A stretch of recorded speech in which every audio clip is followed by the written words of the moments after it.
My name is Mr. Emoto, the storyteller.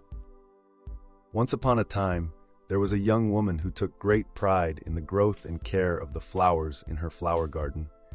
She had been raised by her grandmother, who taught her to love and care for flowers as she herself had done. So like her grandmother, her flower garden was second to none.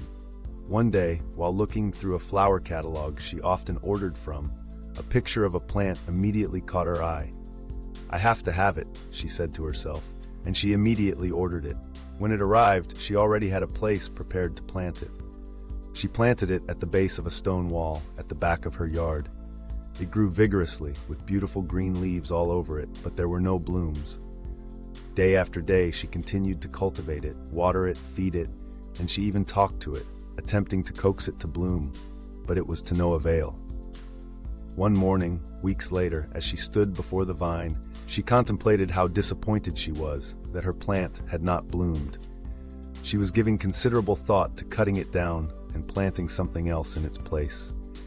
It was at this point that her invalid neighbor, whose garden joined hers, called over to her. "Thank you so much. You can't imagine how much I have enjoyed the blooms of that vine you planted." The young woman walked through the gate into her neighbor's yard, and sure enough, she saw that on the other side of the wall, the vine was filled with blooms.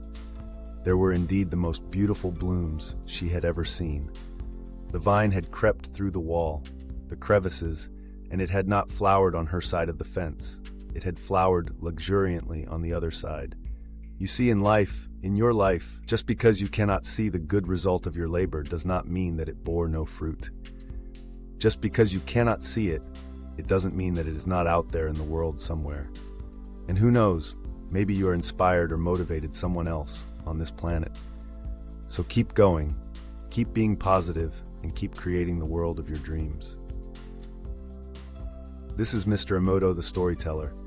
Thank you so much for watching, and stay blessed.